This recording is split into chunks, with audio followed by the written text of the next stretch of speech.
review champions from the Tulane game on defense. Yeah, Tyler Friday graded on the champion. Kendall Sheffield, Isaiah Pryor, and Jordan Fuller.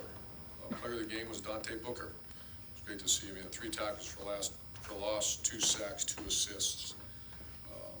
And then a bunch of honorable mentions just because we played so many people, especially the second half was a lot of guys. On offense, you had the entire offensive line again, which is essential. You had Isaiah, Michael Jordan, Darren Munford,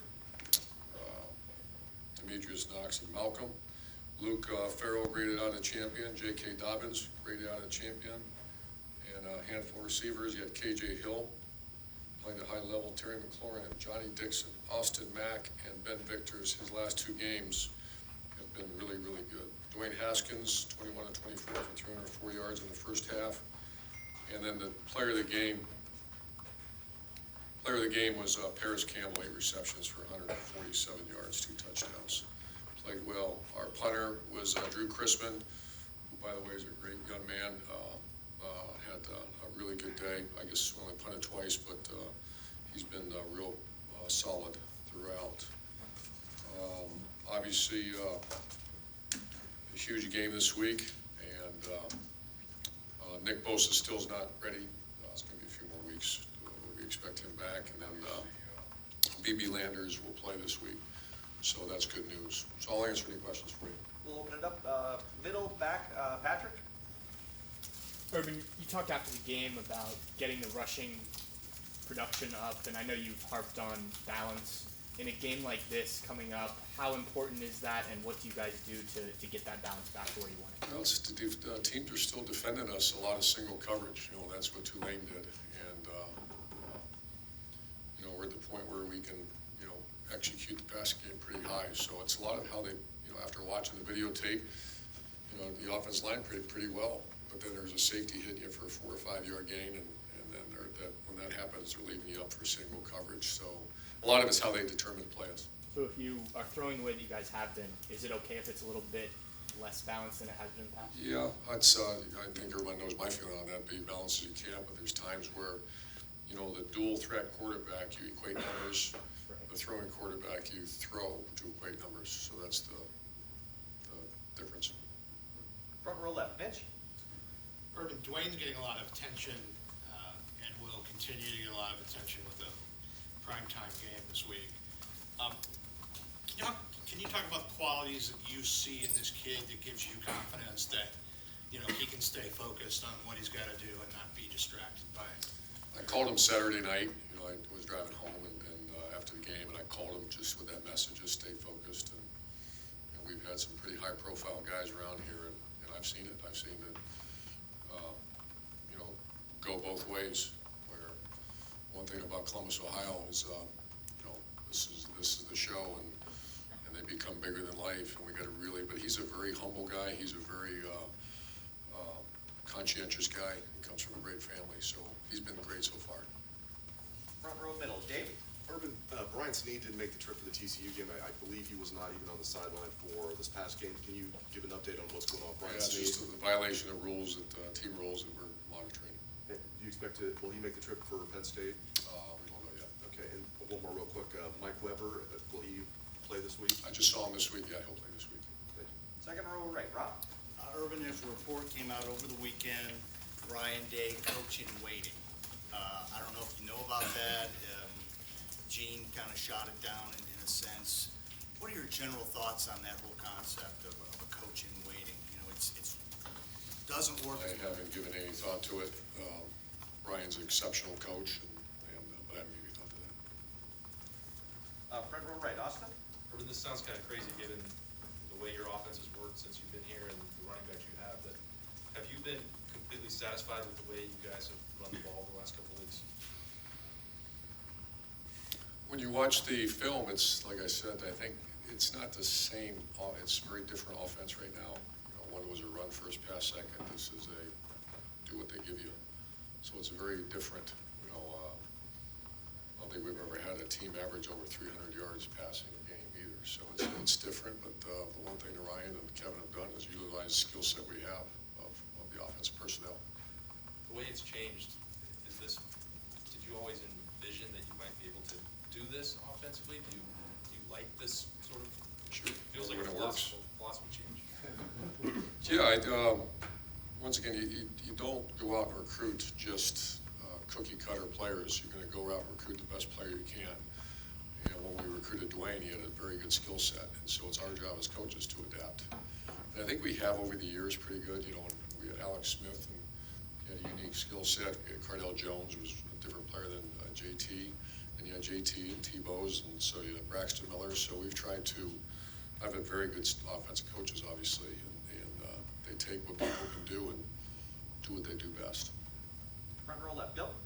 Urban, this, I guess falls along the lines of what I was going to ask you, but do you have to run the ball any differently without the read option that you had with JT? Completely different. How so? What's changed for you guys in the calls you have to make? Well, it's not double option football anymore.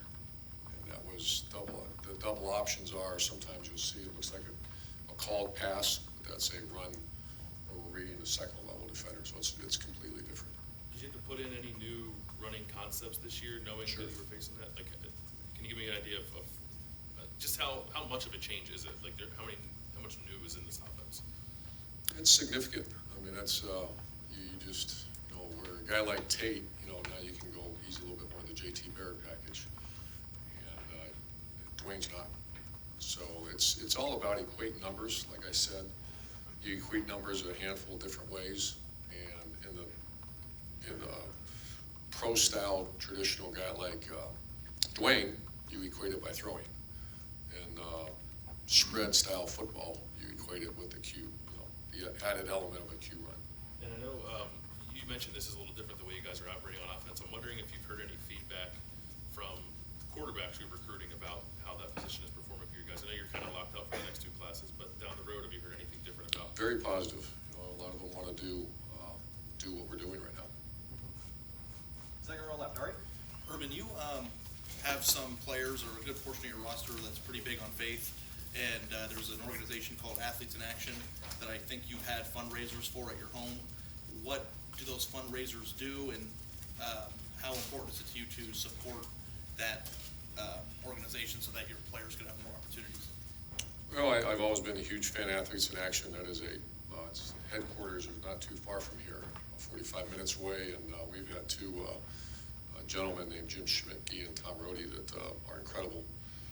And faith's a big part of this program. Obviously, we don't make anything mandatory, but our guys have been awesome with that. And we had to have fundraisers every year, I think now, 7 years.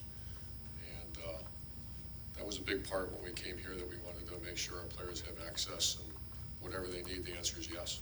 There's a few players that you've been recruiting that are very complex in just kind of the way that they view the world. And I was wondering, when they are in a situation where they're trying to get a perfect score in an ACT or is very smart in faith, do you think Ohio State puts, with all these different programs that you have, you put yourself in a position to beat out a school like Stanford because you have so many different options between Real Life Wednesdays, and it's not always so much just about the classes and the rank of a school as much as it is about the opportunities. See what I'm getting at? Do you feel like that's kind of what you guys have done to put yourself on that level? I couldn't ask you better. Thanks for asking that question. Some of the questions I've had it's a good one. We were ranked number one academic athletic school in America. I can't remember, just recently. And that's a credit to, obviously, the administration of Ohio State over the last 30 years, 25 years of making it elite. One of our goals when we came here in 2012 is to be the most comprehensive A through Z. And that really started when my daughter got recruited, about just making sure that when this athletic gig's over, you have life after the sport. And I had a really vision of what it should be, and we've blown it away. It's Columbus, Ohio. The opportunities here and the people here and the networking that happens. I mean, I can't imagine anything better than that for a young person to get. One follow-up that's completely Sure. unrelated, sorry. Talk all day, you guys are done. You guys good with that? With Nick Bosa, you guys have to be careful, obviously, with him, because whenever somebody has a surgery in the middle of the season, is the recovery process different? Is it more delicate to handle when the person that's injured could be the first overall pick in the NFL draft? Do you have to have different types of discussions with Sure. that person's family, and how do you guys handle that with Nick? We've already had those conversations a little bit, but that's down the road when he becomes healthy again. You can't ask for a better family of people, and I don't want to paraphrase John and Cheryl Bosa, but as they said, we trusted our children through this program, and we will continue to do so. And so those conversations will be had, but absolutely. And then not that you treat anybody different than another player. I want to make sure that's clear. But, that's a real conversation that we're going to have. Second row right, Tony? Urban, the box score had 0 tackles for the starting linebackers this past week. What goes through your mind when you 0 hear that? tackles. So what goes through your mind when you hear that? I did not know that. That's a question to ask Coach John of them, and I know they didn't play that much probably, but I don't. That's interesting because I know Malik's playing at a very high level. Do we not have any champions there? You've been champion the last 2 weeks, but not this week. Okay. That's a great question. I don't have an answer for that. I'm sorry, front row right, Tim? Yeah, Urban, when you look at Penn State defensively, what do you see that's different from a year ago? They seem to be filling in some holes and had some troubles to a certain extent, but what are you noticing about their defense? Troubles? Yeah. Well, I mean, they've given up a few yards to a few people and things like that. I see a very good team. I see a Penn State, that's all I really got to say in this across the country. You see Penn State football players, very, very good, very well coached. And Trace McSorley, when I say that name, what jumps to your mind? A winner, a guy that can do it all, and a competitor. And one last thing for me, like you talked a while ago when Ari asked you about Nick Bosa, have you gotten the impression that he wants to come back and play as this season goes on? Yeah. But he's told you that. I mean, Yes. What's the conversation been like, I guess? Well, that's between me and Nick and the family, but to answer your question, yes. Third row right, left, Dan? Urban, this game has ultimately decided who won the Big Ten each of the last 2 years. Does that play into your motivation this week at all in terms of emphasizing how important this game is? No, because there's so much football afterwards, but this is a big game on the road. So our focus is just on the most prepared team winning this game and working real hard. What is it about going to Penn State that makes it such a difficult place to play, maybe in comparison to some other environments? Yeah, that's one of the tops in the country. Very loud, and the fans are into it, not like our horseshoe. So you got to be ready for that kind of environment. Front row left, Doug? Urban, this is going back a couple games, but in the opener against Oregon State, Isaiah Prince made a tackle after Dwayne threw the interception, and I just thought that was, a big lineman like that rather than make a tackle. Just Isaiah's progress through his career, and maybe can a play like that ever show you anything about a guy? Yep, he is one of the most improved players we've ever had here. One of the most improved players I've ever been around. His leadership is incredible. He's, used to be kind of a guy on the outside, and now he's on the inside. Matter of fact, he's right in the middle of everything, and I can't be more proud. His family should be really proud too. And this in college football these days, you guys did it with JT when Braxton got hurt. You played JT Baird as a redshirt freshman quarterback. There's a lot of teams that sometimes you have to play young quarterbacks. Sometimes teams want to play young quarterbacks. Dwayne getting to watch for 2 years and now being this ready, it seems like in year 3. Would he have been ready earlier if you guys had needed him, or was there something, do you think the Dwayne we've seen is in part because he had those 2 years to practice and learn and not have to do it? I think it's the relationship with their position coach. It's a little bit like Cardell and Tom Herman and JT and Tom, and then JT and his development with Tim Beck, and then obviously Ryan Day. And I can see that with I think he wasn't ready as a true freshman. And last year he was getting closer and closer, but you didn't see it. You saw him throw the ball nice, but that's 1/3 of playing quarterback. It's a toughness and leadership. And so I just think it's the maturation of a gifted player. Front row right, Bill? You were asked this a little bit before about the Penn State environment. When you guys go on the road, a lot of times it's not very hostile because you have so many fans there. How different is Penn State? And related to that, in past years you've had established leaders, JT, Billy Price, all those guys. How big a challenge is it going to be for Dwayne and other inexperienced players to handle that atmosphere? Well, we have some established guys, and it's unique. It's 3 receivers, and it's a right tackle. I put Michael Jordan in that category now too. On defense, you're still trying to establish some leadership. Draymond Jones has been one of our obviously. So, I mean, it's essential. You don't win that game without good leadership. What makes Happy Valley different? What is different about that atmosphere than you see anywhere else? It's just a difficult place. You know, it's certainly one of the top 5 stadiums to play in, hard to play in. I mean, very loud, and the fans are into it. Very good environment, great environment. Far left, Lori? Coach, when you have a lot of different things that are working offensively, how does one decide what to run in a crucial situation, like 4th down, game on the line? You have a page in your playbook that you're like, that's where I go to. That's what those guys are doing right now. You sit in those meetings, and by Wednesday, Thursday, you have that on it. You don't have that now because every defense is different, and who's the hot hand, who's healthy, who do you run behind, who do you throw behind, who do you throw to. That's all what goes on here for Sunday, Monday, Tuesday. On sort of a related note, you talked about the process you go through of making sure that you get the ball to different players. When you've got so many different playmakers, is that process of deciding who gets touches easier or harder? No, it's much easier. It's, having good players is much easier than having just 1 or 2. And we still do that, trying to get the ball to certain players, but it's, yeah, you like to have a lot of choices. 4th row left, Colin?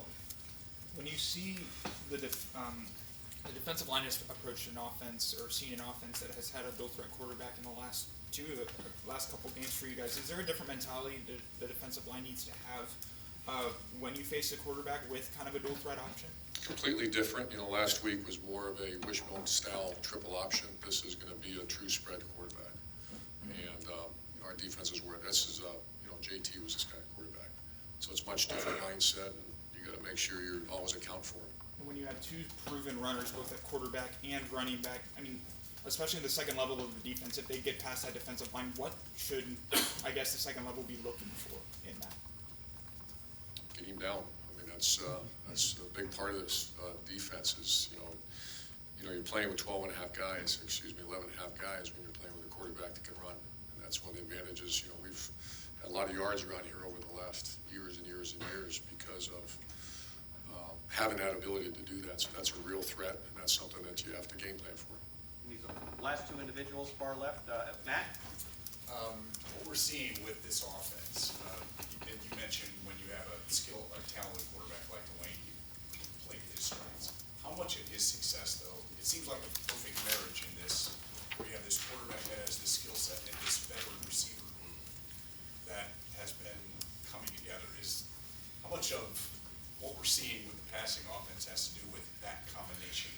Yeah, throwing the ball, and I think everyone knows this. I hate to, you know, I'm not preaching to you, but it's, you know, the quarterback is a production of the offensive line. They've done a very good job protecting Dwayne this year.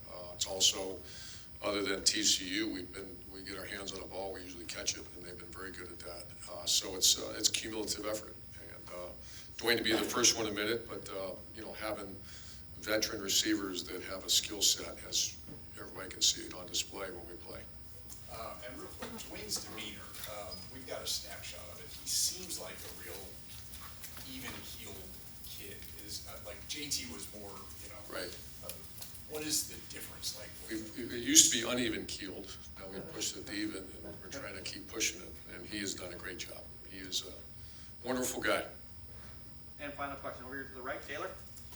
Urban, obviously, you know, Penn State's got a little bit different personnel than they had last year. I mean, losing a game changer like Saquon Barkley, and even a guy at tight end like Mike Gesicki. But just what stands out to you about Penn State's roster maybe this year? Because, I mean, they seem to be... Offense line's better, and they're, that running back's really good. You know, a big dude that our guys think he's, I haven't started, I'll watch him later in the week. But tight end's a very good player. So we don't see much difference at all. Schemes, very similar to what they've done in the past, and you know, obviously the quarterback's the guy that makes it go.